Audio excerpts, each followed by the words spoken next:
Hello friends, ધમુસ kitchen and blog પર તમારું સ્વાગત છે. મિત્રો, આજે બનાવીશું એકદમ ક્રિસ્પી અને કુરકુરો નાસ્તો. તમે ઘઉંના લોટની કે મેંદાના લોટની પૂરી તો બનાવી હશે, પણ આજની રેસિપી સાવ અલગ છે. અને એક વખત જો તમે આ રીતે બનાવશો તો પછી હંમેશા આ જ રીતે બનાવવાનું પસંદ કરશો. એટલી લાજવાબ બનીને તૈયાર થાય છે. આ પૂરી લાંબા સમય સુધી સારી પણ રહેશે. એક વખત બનાવીને એરટાઇટ બરણી કે જારમાં ભરી દેશો તો 2 મહિના સુધી નહીં બગડે. અને જ્યારે પણ મન થાય કે મહેમાન આવે કે નાની મોટી ભૂખ લાગી હોય, બરણી ખોલીને એન્જોય કરી શકો છો. તો ચાલો બનાવવાનું શરૂ કરીએ. તો એકદમ ક્રિસ્પી અને કુરકુરો નાસ્તો બનાવવા માટે આપણે અહીંયા 1 કપ ભરી અને ચોખાનો લોટ લઈશું.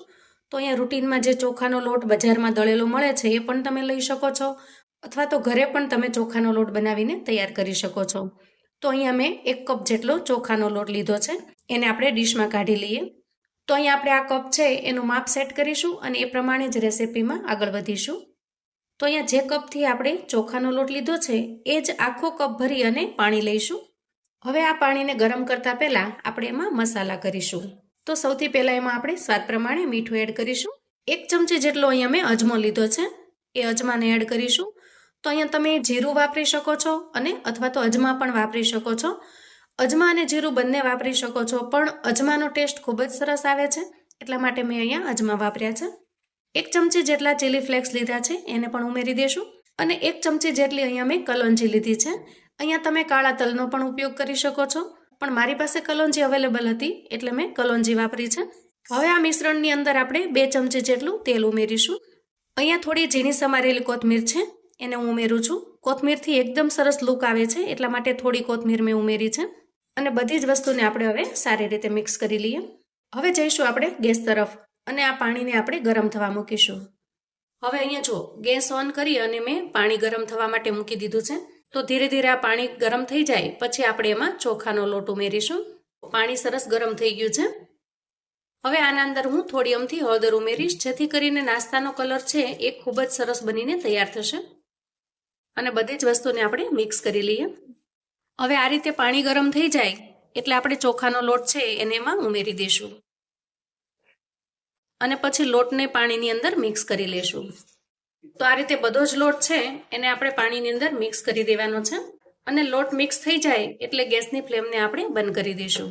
અને મિક્સ કરેલા આ લોટને આપણે 10 મિનિટ માટે ઢાંકીને રહેવા દઈએ, જેથી કરીને અંદરને અંદર લોટ છે એ ખૂબ સારી રીતે બફાઈ જશે. અંદાજે 10 મિનિટ જેટલો સમય થાય એટલે આપણે ઢાંકણ ખોલીશું. તો જુઓ મિત્રો, લોટ છે હજી ઘણો ગરમ છે, તો આપણે ચમચીની મદદથી મિક્સ કરી લેશું. લોટ થોડો ઠંડો થાય એટલે આપણે હાથમાં થોડું તેલ લઈ લેશું અને બંને હાથને તેલવાળા કરી લેશું. તો અહીંયા લોટને આપણે થોડો અડાય એવો થઈ જાય અને થોડો ઠરી જાય પછી હાથથી મસળી લેશું. તો અહીંયા આપણે પ્લેટની અંદર લોટને કાઢી લીધો છે અને ખૂબ સારી રીતે મસળી અને તૈયાર કરી લીધો છે.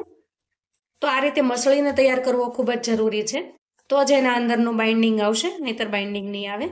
હવે આપણે આના અંદરથી લુવા કરી લેશું અને આ તૈયાર કરેલા લુવાને આપણે બાઉલની અંદર રાખી દઈશું અને ઉપર ઢાંકણ ઢાંકી દઈશું. કેમ કે ચોખાનો લોટ એકદમ ઝડપથી સુકાઈ જાય છે, એટલા માટે એને ઢાંકીને રાખવો ખૂબ જ જરૂરી છે. હવે આપણે અહીંયા એક લુવો લઈ લેશું અને એક વાટકીમાં થોડો મેંદાનો લોટ લીધો છે, એ મેંદાના લોટની અંદર ડીપ કરી લેશું. તો જેવી રીતે રોટલી કરતી વખતે આપણે લોટની અંદર બોળીએ છીએ એવી જ રીતે મેંદાના લોટની અંદર આપણે બોળી લેવાનું છે અને પછી એને વણી લઈએ.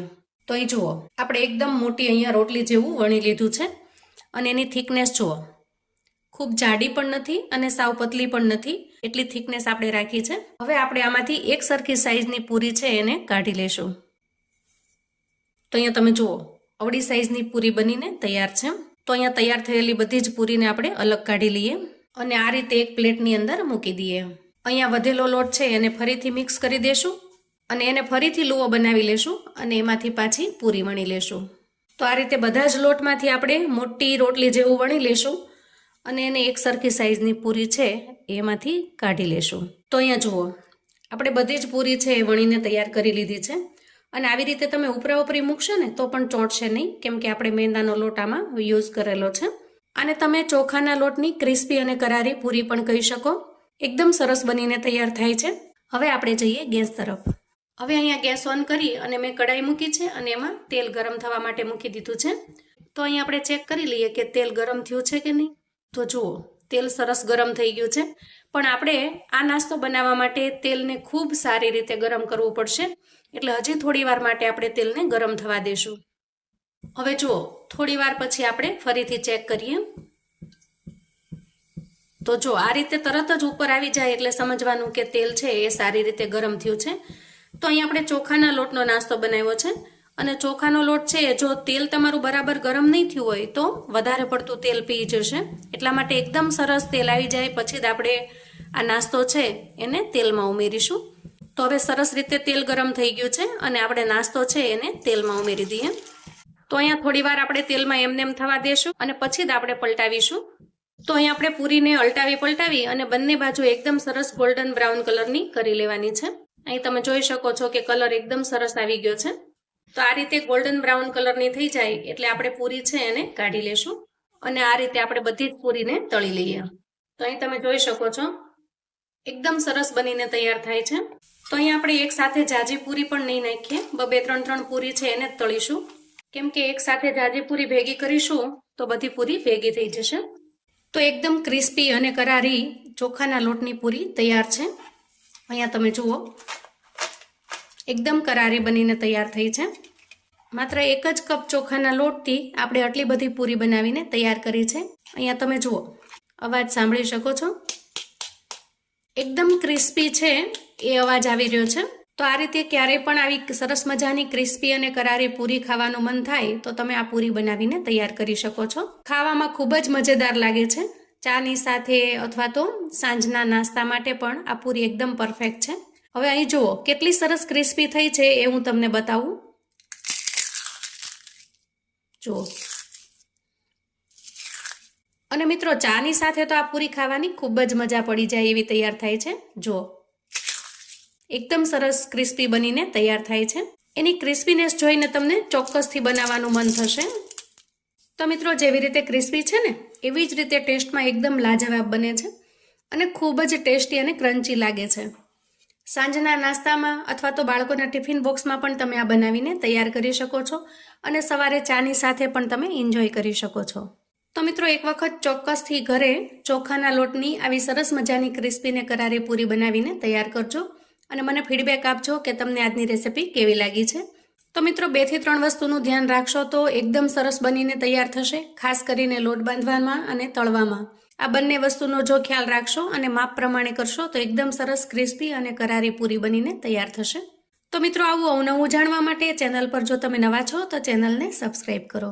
વિડીયો ગમે તો લાઈક અને શેર કરો. તમારા સગા સંબંધી મિત્રોને પણ ચોખાના લોટથી આવી સરસ મજાની ક્રિસ્પી અને કરારી પૂરી બનાવવાની રેસિપી ચોક્કસથી મોકલી આપજો, જેથી એ લોકો પણ બનાવી શકે, તૈયાર કરી શકે, બાળકોને ટિફિન બોક્સમાં આપી શકે અને એન્જોય કરી શકે. તો મને આશા છે કે મારો આજનો વિડીયો તમને ખૂબ જ ઉપયોગી થશે. ફરી મળીએ એક નવી રેસિપી સાથે. ત્યાં સુધી આવજો મિત્રો.